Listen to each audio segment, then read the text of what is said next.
I was sitting with my wife. I was at work. You know, he waited to tell me until after I'd cleaned up from supper. Everything changes. Everything.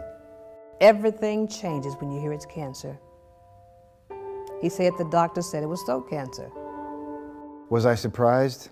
No, I really wasn't. My father, he had lung cancer too. Breast cancer? I couldn't believe it. I don't even feel sick. I just turned 35 last month, so I went in for a baseline mammogram, and now they tell me that I have breast cancer. It doesn't make sense. When Dr. Peters came into the examining room and his eyebrows were tight, I knew it wasn't good news. There are some things about that morning I remember and some things I don't. I don't remember my wife taking my hand, but she must have, because I remember her squeezing it when he said it was cancer. I do remember him taking out the diagram that showed my lungs and saying that there were 3 spots, and he drew circles, 2 on the left lung and 1 on the right. I don't remember exactly what he called one of the spots on the left, but he did say it was problematic. And because of its location, that the radiation would not be an option.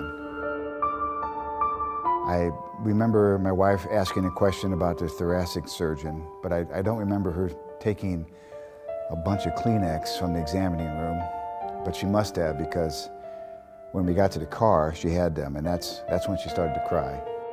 I remember holding her and saying it will be all right. That just made her cry more.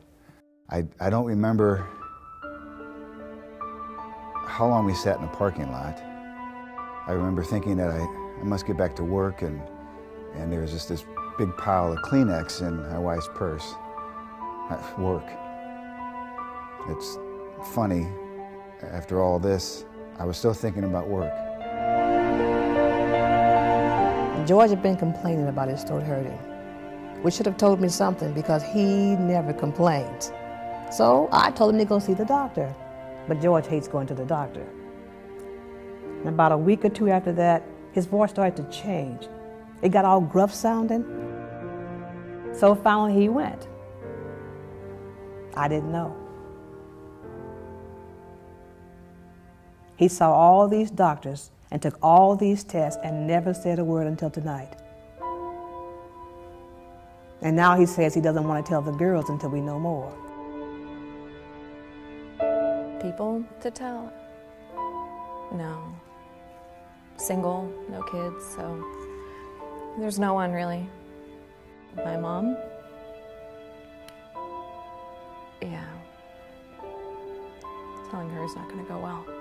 My oldest is away at college, and what am I supposed to do? Call him up and say, hey, your dad's got cancer.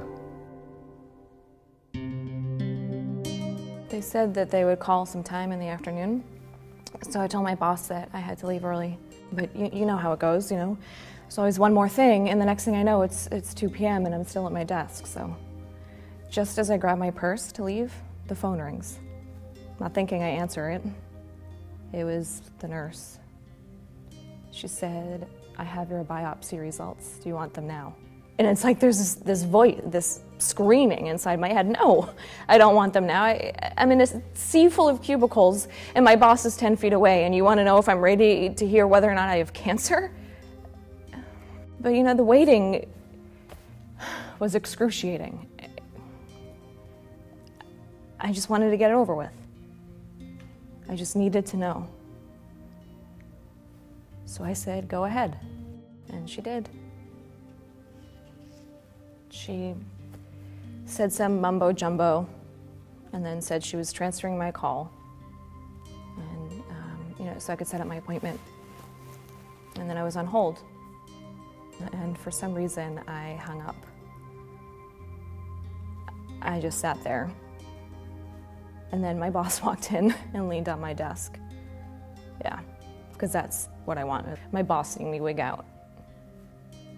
It got quiet.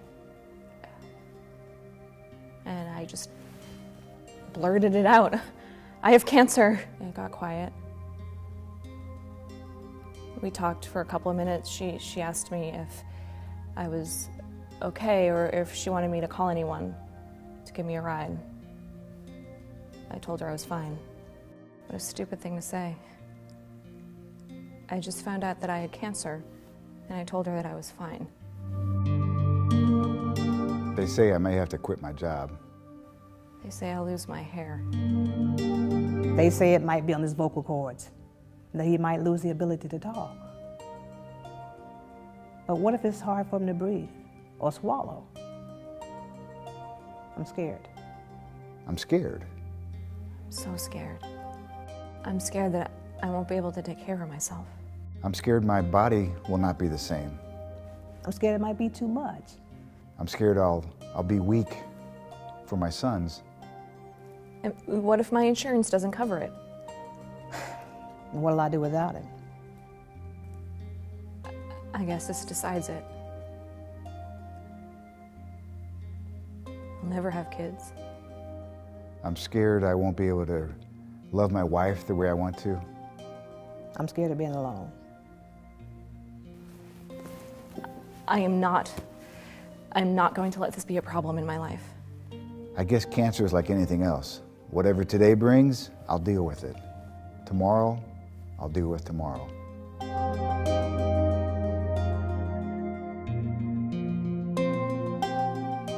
Pray?